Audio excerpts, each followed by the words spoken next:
Kyle here from allmediareviews.blogspot.com here to do another couple more Fates Warning videos, hopefully album videos. So I left off with Perfect Symmetry last week because today is a Monday, August 8th. Perfect Symmetry from 1989. So that leads us to 1991's commercial attempt, you could say. Their most commercial attempt record, Parallels. Here's one. I got a couple copies, like a few copies I can show. Well, here's my original CD. Yep. And I always liked the way this looked. Of course, Perfect Symmetry had a man, and this has an old man too. I don't know if it's like a sequel. I kind of wonder when I first got into this album and Perfect Symmetry were the two. It was kind of all the same, but I mean, they to me, they were giving me the first impression of the band, and I always got the sense like they were like, it was like almost a sequel. Like Fates Warning's this band that likes to sing about old men, Of course, it's got the girl too. These pictures like Edge of the Century from Styx, Rush's Presto, and even some of Perfect Symmetry has that same, like late 80s, early 90s, the image, like the way that photography and the fashion and just the studios were like this. Frank Aresti, here's his picture. And this was on Metal Blade too, but Q-Sound. This had Q-Sound when the Q-Sound was a thing. Joe DiBiase / Tobias. I hope my battery is going to hold up here. And Mark Zonder, which, let's say this now, Mark Zonder to me has always resembled, to an extent, Alex Lifeson. I always wanted him to get in a band with Alex Lifeson from Rush, but so here's the remaster that I got in 2010. It's like late 2000s, early 2010s. They were doing the remasters. This has a bonus disc, which is live, and then a bonus DVD. Yeah, it's got almost the whole record actually. January 23rd, 1992, the making of, and this has Terry Brown. I believe this might be the first album they worked with Terry Brown. I should know this, knowing that I love this band so much, but of course they did the artwork up a little more with these remasters, like they have. My hand's covering it up, but this is the one that I believe it's on. Of course, on Spotify. This is the live pre-production demos. And then let's, I think the DVD might be in one of my booklets. And then, this is like just a carbon copy of the one that doesn't have the Q-Sound. Well, I take that back. Colored pictures. I mean, again, these might be in Jeff Wagner's book, which I'm reading. I'm getting a little further into it, but it's really when my wife is. Parallels is dedicated to the memory of Anne DiBiase or Tobias. Interesting. I don't know if that was Joe's mother. Maybe it was his mother. And I listened to this last week. Wasn't that long ago. Let me show mine. I do have. I don't know if it was a re-release, because I'm sure it was released on vinyl initially. But this is the reissue. Came out, I don't know, 3 or 4 years ago, 2017. So it was 5 years ago now. And I thought I opened this up. Maybe I didn't. It comes with a poster. Yeah, I have way too many posters and nowhere to hang them up because my wife doesn't.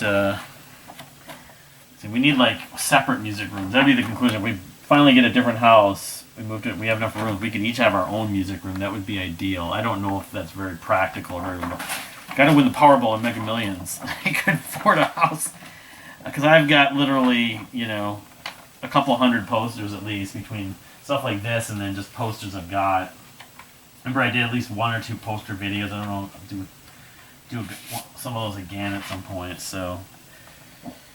Yeah, the same stuff, of course, all the lyrics. I haven't talked about the record yet. I'm like 5-10 minutes into the video. So, like I said, when I got into Fates, when I was told the name Fates Warning, that's right, it's a cool brown stain, kind of like vinyl siding, that kind of thing. Vinyl floors, like my downstairs in my house. It's got the labels with the artwork and stuff.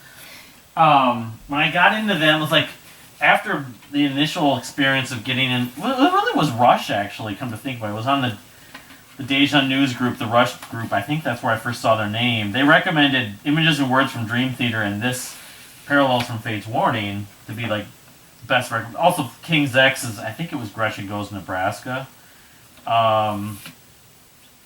And I forget what a topographic or King Crimson's Larkstone Aspect. There was a bunch. I have those like printed out somewhere. It's like the most valuable pieces of recommendation of music for my tastes. This was the one, and I know Perfect Symmetry I got around the same time, and then I got No X. I got like all three of those, and not that long after I got I have it here. I was going to show it. The Chasing Time compilation, which, you know, that one was released, I want to say after. It was after Inside Out, the next album. There's my Chasing Time compilation. But this is the one that's like, well, this is probably the one that most Dream Theater fans or most Rush fans would like. And I remember this is the one I kind of felt was the most impressed by. You know, I mean, I guess if I had to think about when I initially listened to those first 3 or 4 records, this is probably the one that's like, yeah, this is the most, because I got into Images and Words long before this. Like, I think I probably bought that before it, but it was like 3 to 6 months later. It was that fall of 95, winter, fall, 95, 96, and then into the summer 96. And then when they were on the Rush tribute album I mentioned in a previous video, that was kind of the kickers, like, wow, they're hugely influenced by Rush, no wonder. And I'd already started to like them at that point. But you know, over the years, I've kind of like seen this record as, yeah, this is their most accessible record. If no one's heard them, this is the one you tell them about. And re-listening to it again last week for the first time in probably, I don't know how many years. Probably when I got that remastered. Maybe not 10 years, close to 10 years. It is clearly their sort of most polished production record in some ways ever, actually. And it's their most, not straightforward, but it has maybe the best flow out of any record they've ever done. Because that's what has struck me, is that I almost forgot about how every track, it's like track to track to track to track to track, has like something to enjoy. It's one of those classic records. And while it's hard to, I'll do that when I get into the rankings, comparing it to some of the others, I can't like deny how much quality and consistency this album has, and it's very memorable. If I'm choosing favorites, I mean, the epic 11th Hour, which is like 8 minutes, I forgot to mention when it was released. I forgot to do that. That would be, I clicked on the wrong thing. That would still be my favorite. I think of that song for as much as I sort of, that live chorus, it's really features live, the kind of back and forth chorus, vocal chorus that they used. It was released on October 29th, 1991. Metalwork Studio, and I don't talk about the studios enough. James LaBrie is even on one song. I think he's on Life in Stillwater, but you just can't hear him. But you also hear sort of like a subtle background vocals on We Only Say Goodbye. And We Only Say Goodbye is probably their most overt pop song ever. I mean, it's just, it sounds like of the time, pure like radio pop rock, like to the T. Now, Eye to Eye is similar. That's what like a lot of these songs, Leave the Past Behind, Eye to Eye, even Point of View, which had a heavy riff, is very catchy. Leave the Past Behind is catchy. Don't Follow Me, very energetic. The Road Goes On Forever is like their kind of ballady epic. You know, it's 6.5 minutes that closes the album. That to me is like a sequel to Chasing Time, or it's in the same cloth. I don't know. It's tough because it's. I like the end of that song where he's going that little like bridge. It's not really the bridge. Where he goes on and on and on. It's very dreamy. Some of the best vocals Ray did. I think even on this record, this was clearly where Ray Alder almost found his range and found his voice. He doesn't do as much soaring vocals. I mean, he's great at that, but at the same time, I know over time, not only that, but that was one thing that contributed to his kind of style, because it wasn't maybe purely his natural range. And when he started singing on this album, and then basically almost every record since, he's been singing in his natural range. So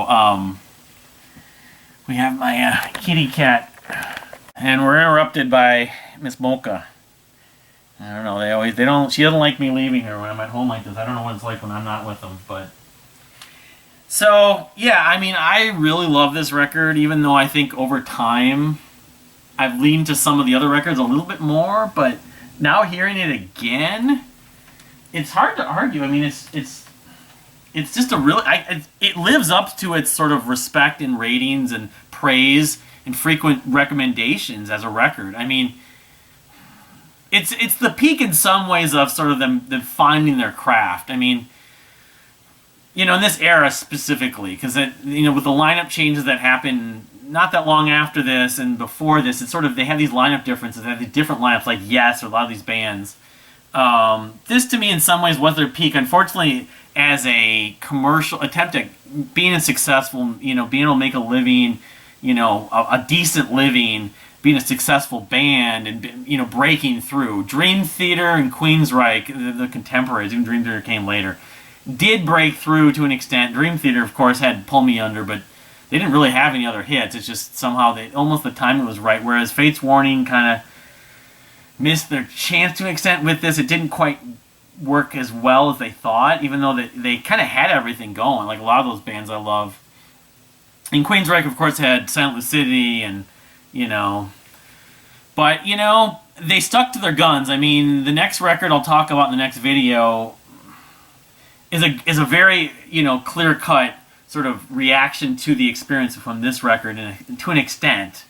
But I think actually they probably stayed and recorded as a band, even with the lineup changes, and they did things after going through this for the better. In other words, it was almost in the long run better that this record didn't make them sort of break through and become like Extreme or someone like that, where, all right, then the record label would expect them to write hits, and every record would be like this after this. And I don't think Jim Matheos and the band actually would have wanted that necessarily. Now, if it was this day and age, like 20 years later, they were coming out, they probably wouldn't have mattered. They still could have broken through. So, anyway, Life in Stillwater, I mean, there's some similarities in some of the songs, but Life in Stillwater, Eye to Eye, Point of View, the riff on that I always think of. The lyrics, that the Point of View lyrics are very significant. It's about, having having differences of opinions. It's like perspective. I don't know if that was right when we were talking about like ethnocentrism and that kind of stuff, where people from different countries are experiencing something differently and you're not really seeing their side of things. Parallel lives running parallel with you to the point where our horizons divide. My opinion is just a point of view and your position is the other side. It's sort of trying to put yourself in someone else's shoes versus my shoes. Like, you got to understand my perspective. You can relate that to almost anything. It's very ambiguous, but I kind of remember that when I was in high school, like the stuff with Bosnia and the parts of Yugoslavia, there was like, conflicting cultures and stuff like that, and one country was taking over another. I don't know if that inspired that or not. I just remember when I was in political science class in high school. But Leave the Past Behind. There's just so many good lyrics in this. It's almost like Dredge's Kept Without Arms. Lyrically, this album may be one of their best, if not their best, because it can relate to many situations and just human relationships, things humans deal with. So, but anyway, what's your take on Parallels? Is it the best Fates Warning album? Is it your most addictive Fates Warning? In some ways, I can argue with that. There's not that many epics. Only the 11th Hour really is. I mean, the last song's like 6 minutes. The first song's like 6:13. Leave the Past Behind. But I really think of this as a well-written, somewhat progressed, but well-written, melodic, rock songs that are somewhat heavy, but not as heavy as they've been. With the one kind of, the 11th Hour is like Nothing Left to Say. That's kind of the token prog epic on it, even though a lot of this album is very progressive. So, but thank you for watching. Please subscribe if you haven't subscribed, and see you next time.